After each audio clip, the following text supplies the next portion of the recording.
YSR Congress party మళ్ళీ గెలిస్తే విశాఖపట్నమే పరిపాలనా రాజధానిగా ఉంటుంది. ఇందులో ఎలాంటి అనుమానం లేదు. కేసులు కోర్టులో ఉన్నప్పటికీ ప్రజా తీర్పు వచ్చిన తర్వాత కోర్టులు కూడా పునరాలోచన చేస్తాయి. దాంతోపాటు ఇప్పటికే జగన్మోహన్ రెడ్డి కూడా ప్రకటించారు, తాను మళ్ళీ ముఖ్యమంత్రిగా విశాఖపట్నం వేదికగానే ప్రమాణ స్వీకారం చేస్తానని చెప్పారు. రుషికొండ మీద క్యాంపు కార్యాలయం కూడా సిద్ధంగా ఉంది. అంటే వైఎస్ఆర్సీపీ గెలిస్తే విశాఖనే రాజధానిగా ఉంటుంది. ఒకవేళ టీడీపీ గెలిస్తే మాత్రం అమరావతి రాజధానిగా ఉంటుంది. ఇందులో కూడా ఎలాంటి అనుమానం అక్కర్లేదు. ఇలాంటి పరిస్థితుల్లో వైసీపీ నేతలు కావచ్చు, టీడీపీ నేతలు కావచ్చు, ఒకవేళ భూములు కొనాలి ఈ రెండు చోట్ల అనుకుంటే అమరావతిలో భూములు కొనాలనే వాళ్ళు తెలుగుదేశం పార్టీ గెలుపు మీద ధీమా ఉంటే అమరావతిలో భూములు కొంటారు. లేదు వైఎస్ఆర్ కాంగ్రెస్ పార్టీని గెలుస్తుంది అన్న ధీమా ఉన్న వాళ్ళు వైజాగ్లో కొనేందుకు ఆసక్తి చూపుతారు.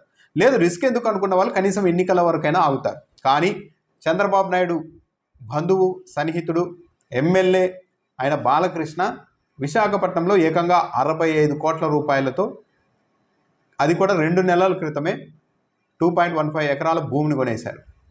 ఇదే ఇప్పుడు తెలుగుదేశం పార్టీతో పాటు వైసీపీలో కూడా చర్చ కారణమవుతుంది. బాలకృష్ణకు సినిమా అర్థమైపోయింది. టీడీపీకి వస్తున్న అంతర్గత సర్వే రిపోర్టులలో ఏమొచ్చింది అన్నది బాలకృష్ణకి స్పష్టంగా తెలుసు, ఆయన కుటుంబ సభ్యుడు కాబట్టి. ఇక తెలుగుదేశం పార్టీ గెలిచే అవకాశం లేదు, మళ్ళీ వైసీపీనే గెలుస్తుంది, విశాఖలోనే పరిపాలనా రాజధానిగా ఉంటుంది కాబట్టి అక్కడ భూములు కొంటేనే విలువ ఉంటుంది అన్న ఉద్దేశంతోనే కేవలం 2 నెలల క్రితమే, అది కూడా 65 కోట్ల రూపాయల భారీ పెట్టుబడితో బాలకృష్ణ అక్కడ భూములు కొన్నారు. తెలుగుదేశం పార్టీకి గెలుస్తుందన్న ధీమా ఏమాత్రం ఉన్నా సరే బాలకృష్ణ అమరావతిలో భూములు కొనాలి, లేదంటే కనీసం ఎన్నికలు పూర్తయ్యే వరకైనా ఆయన ఆగి ఉండాల్సింది.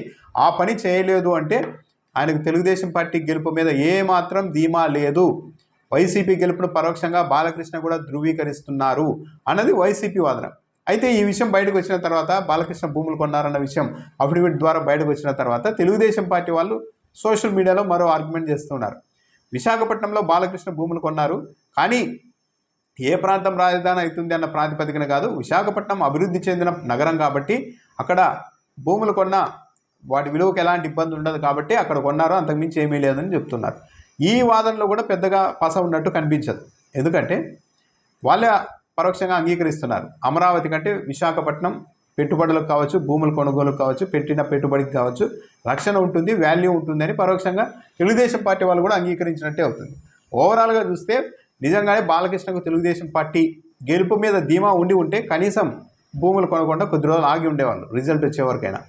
అలా కాకుండా ఏకంగా 65 కోట్ల రూపాయలతో విశాఖలో పెట్టుబడి పెట్టారు అంటే బాలకృష్ణకు కూడా విశాఖపట్నం అన్నదే అన్నింటికీ బెటర్, అమరావతి కంటే సురక్షితమైంది పెట్టుబడులకు అన్న ఉద్దేశంతో ఆయన కూడా ఉన్నారా అన్న అభిప్రాయం కూడా కలుగుతుంది.